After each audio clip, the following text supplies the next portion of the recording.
Yo, yo, yo, yo, yo, what is going on, COD Familia? It is your boy BN. Today, we are going to be diving deeping into a new storyline, which, for me, follows along a little bit of a similar path that we discussed with the IS. Today, though, we're going to be talking about BxS, Kingdom 70, and why is it that the leadership team decided, in a similar fashion, to migrate out as a way of leaning out. Where did they go? And why did this all happen? As always, if you enjoy the content, make sure you throw us up because it helps out a lot. So, our story here starts with where BxS has been essentially for a very long time. And why is it exactly that they have opted to migrate out of 70 and where did they go? Well, we'll get to that in a moment. However, I had a chance to reach out to Slore, who is, I believe, either the main lead or one of the leads. I actually haven't asked him on that to double check, but I know Rekov is there too as well in BxS. And Slore is someone I've known for a little while, since our Infinity Kingdom days where I had initially met him, and a number of other people from BxS as well. And so let's get to what Slore says when I had asked him a number of questions about, well, why is the group moving? Would you have stayed? Kind of what factored into the decision? Because I once again believe, as I alluded to a little bit in the EIS video, with them doing a massive migration and they still have more players that are waiting to leave 70 to go to their new kingdom, on is this good? Is it bad for the game? Why is it happening? What are the solutions to maybe try and keep players, alliances, and the kingdom's health intact there at their home server for as long as humanly possible? Because I do believe that there are some opportunities here. However, without further ado, let's go ahead and get to Slore's comments and feedback. We're going to read those and talk about those. So let's get into the good stuff. So I originally had asked him, this was maybe about 2 weeks ago at this point. And so again, this kind of shows you me finally being able to get caught up here a little bit with some of these storylines. And as always, if you are someone out there who has something interesting to share, whether it's submitting it via our anonymous feedback form that's on my Discord, if you just want to hit me up with a DM, and it can be anything. And like I said, if it's something that I find interesting and I feel like I can speak to it and talk about it in an educational and informative manner, then I'll definitely cover it. Okay, so he starts out by saying, too much dead weight in the kingdom. This is the first move we've done, right? Me alluding to they've been there for a while, basically since inception.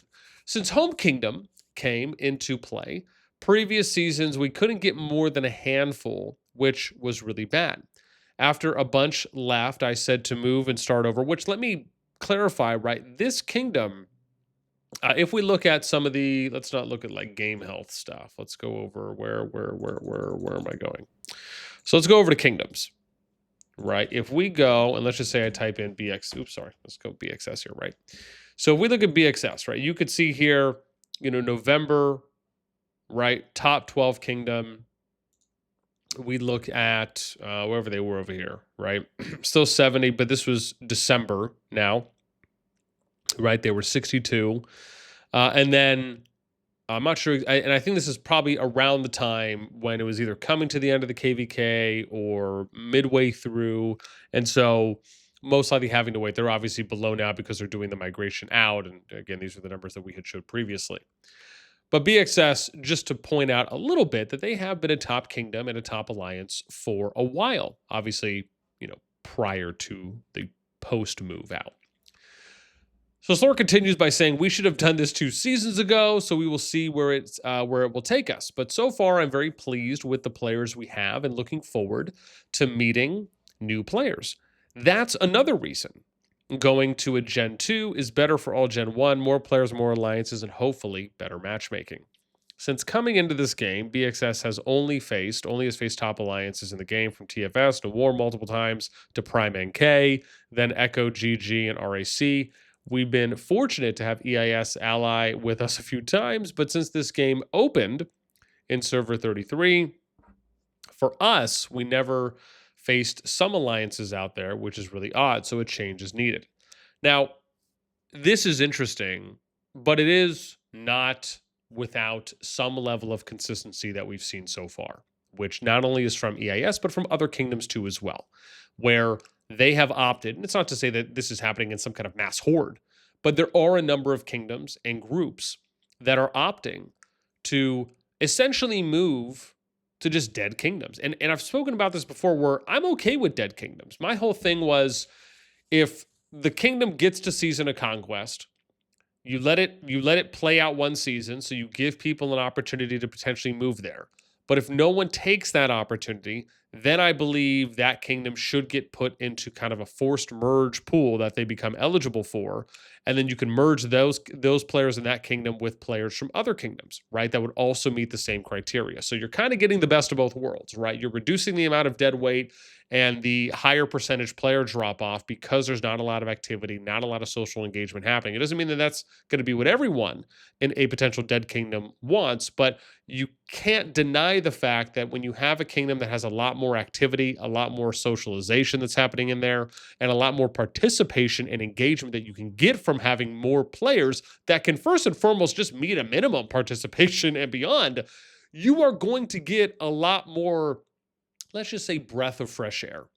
And a higher percentage chance that more people are going to want to be involved in those kingdoms' activities. And so, anyways, with that being said, Slore talks about moving to Gen 2. Again, to me, it's not really as much about moving to Gen 2 as it is finding a kingdom that you can really rebuild and kind of make in your image by starting over from a clean slate, right? The idea being is you're moving to a kingdom because there's barely any active people there. There's not a lot of inflated power. And you're able to get in there pretty much from the ground up and start retilling the land, right? And from there, you have a lot more control now. Now, obviously, you don't have as much control now, and it could be argued, and I'm going to be covering this actually in another storyline, but it could be argued that it may actually be better to wait to do kind of true rebuilds until you end up having the update that comes out where we're going to have full control over accepting and denying every single player that comes into a kingdom. And I only say that because you could still have players that come in under the minimum cap, aside from anyone that could maybe sneak in if you were to raise the cap. But again, most I would say successful kingdoms, ones that are very in tune and just don't really want those things to happen to them, usually are going to keep the cap as low as possible. But it doesn't mean that you're going to be able to stop everyone from coming in, whether they have good or bad intentions. And yeah, usually it's lower powered accounts, but you can still level up lower powered accounts. Continuing. Shout out to some of the OGs. So here we go. Players in 70, we have ATL Recov there. So I had asked him at this point, okay, so you have players there, right? What's the plan for the people that are remaining, right? Who's kind of running things? Who's going to be leading in the interim? And then what are those next steps going to look like? So he says players in 70, we have ATL Recov there for now, holding it down till some gather migration ports. Oh God, hold on, it was so great. Have a few others there as well, just to keep things running till players decide what their next chapter will be. As for players incoming to 164, I mean, spoiler. It's okay. We'll talk about it in a sec. I mean, gosh, I should have blanked it out. We're looking for activity. I don't care what your power is, as long as you're active and have plans to push your account to new limits. Everyone deserves a shot at the end of the day. So we have a recruitment channel set up where players fill forms out, and then between Ray Cloud, Joker, and Fenrir, we will decide who to bring in, whether you're a T4, T5, new experienced player, 100 mil plus. I'm always willing to give players a chance at the end of the day. We're all gamers looking for fun. Is the main reason we play, and finding new like-minded players is key to fun new adventures await us at an alliance. BxS has been there. BxS has been there, did that, and now we're looking for the next chapter. Okay. So at least they have a plan in place, and people are aware that this is happening. And it doesn't appear to me, unless we end up seeing that in the comments somewhere, that this maybe had kind of caught people-ish off guard. The next one, though, is I had asked him, I said, well, what would it have taken for you to stay? And this is where he says, I think there should be tools given to the king to manage a server so we don't get stuck with dead accounts. And I think that's been a pretty consistent theme as feedback from players, and usually those in management, that are citing points on why it is that moving out is just more appealing than staying and trying to kind of rebuild the land, right? Or to lean out within the kingdom that you maybe started to compare to going somewhere else. I would have stayed if I could remove those dead accounts, because now there's some players that can't afford to move, so they're trying to accumulate migration ports slowly. Keep up the good work. You provide players as entertaining and informative. Well, thank you. And so I think this kind of leads us to, a little bit of a bigger issue, right? So we're in 164 now. And again, 164, if I recall correctly, let me see where they were. So 164, as of, I just want to double check and make sure I have this. So that's November 2. That's pretty far back. Okay. So as of November 2, Kingdom 164 was, and keep in mind, this was what, 3.5 months ago? They were the number 21 deadest kingdom at 385 million power, right?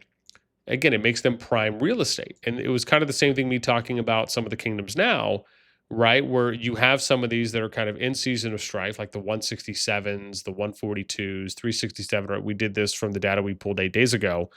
Right, 362, 340 for season of strife. You got 368, right? All kingdoms that are 500 mil power, and they don't have a lot of players. Like you could see, I even added some deets here for total players, those that are Siege 25 and Siege 16. So that way, people that are looking to potentially rebuild have a little bit better idea. Oh, oopsies, hang on. I need to probably switch the window here.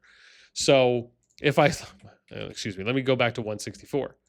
So where was it? Here we go. So you could see from what I was showing, right? It's on 164 for our top 300. This is on November 2nd, and you can see 164 coming in at wherever they were, number 21, right? But they were 385 million power.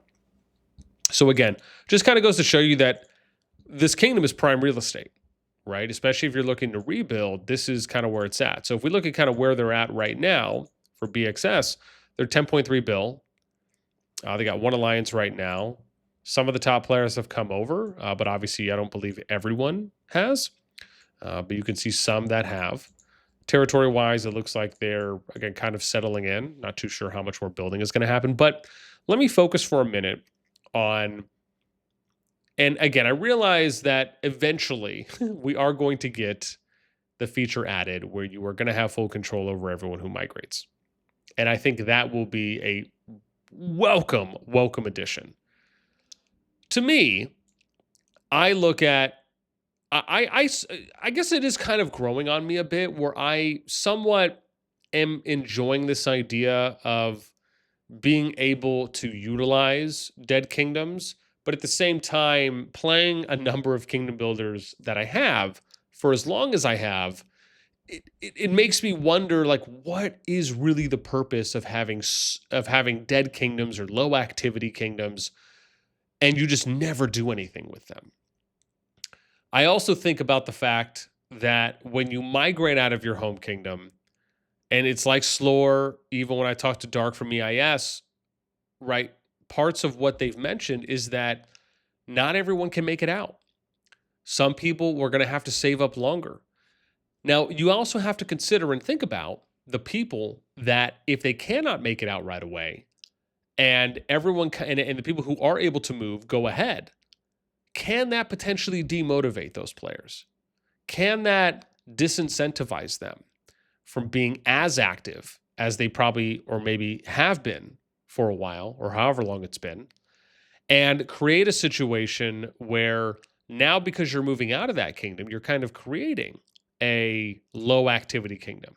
And now the percentage for player drop off is kind of slow and steadily increasing to where this could eventually turn into a dead kingdom. But the thing I think about is the players that either can't move right away, they don't want to move, or they just don't really have an option, and maybe they just don't know what they want to do. But it all kind of circles back around to will those players, will their day-to-day activity remain constant, or will they see drop off in some form, which leads to further more player drop off because of the fact that the leadership team decided, well, this is the only healthy option, instead of the game providing these kingdoms with healthy tools and support to where they can keep their kingdom nurtured and in a healthy state to where they don't have to move. Now, I also understand that, yes, they make money from people who are buying migration, but I can argue that they may actually lose money for players in groups that are moving because of the players left over that may eventually become demotivated to continue playing because they're not going and not able to go with their group. And so who's to say some of those people didn't spend money on the game? Who's to say because some of those people that are left over in the kingdom stop playing or don't lower their activity? And then does that bleed over into other remaining players within a kingdom that had some kind of mass migration out? And part of me feels like whether or not they're really taking a loss on it, I just don't view it as a positive thing, right? I view it more as a negative than I do as a positive. And this is why my view is that I would love for the game to eventually come out with features, with tools, with options that can allow for the people that are in that kingdom to, I don't want to re-say kind of nurture the kingdom, but to basically create a way for them to move forward when those situations arise. If there's dead accounts or inactive accounts, they can do something with them. We've talked about this before where when KVK comes up, the king or queen should just be able to register alliances. That way it doesn't factor in. That way you'll never have to worry about dead accounts or accounts that just aren't participating in that KVK. But right, everyone in the kingdom will still kind of affect the kingdom power. But then you can do other things aside from that. But obviously what kind of goes into your KVK matchmaking is vitally important. And so being able to do something like that to where you can register the alliances and then the alliance management teams can handle who's in the alliance, who's not in the alliance, or who they're going to take into that KVK for that next season. You don't have to worry now about necessarily having inflated kingdom power going into any KVK, right? From just kind of having that one option going forward. And anyway, so I don't want to go too far down the rabbit hole, but I would love to hear from any of you that are in a situation where if you've ever been those leftover players from a mass migration out, whether it's in this game or another game that's a kingdom builder, what was your experience? How did that make you feel? But two, what happened? Did you keep playing? Did you drop your activity off? Did you eventually find your way out? What did you notice ended up happening within that kingdom? Did you feel like, oh, well, because this happened, yeah, there was a higher percentage of player drop off that was created. And even if it didn't happen right away, it happened over a period of time and it was very noticeable. Whatever it may have been, I really would love to hear, because I think talking to those people and what your experiences were really speaks to, is this a good option? Is this something that should either happen or not happen, or should it be like the last of the last options if we actually had more tools and utility available to us in the home kingdoms, home servers themselves, to where we could do our utmost to try to have these situations of mass migration outs because of leaning not happen. Let me know what you guys think in the comments below. That's it for me. As always, until next time, I'll catch you later.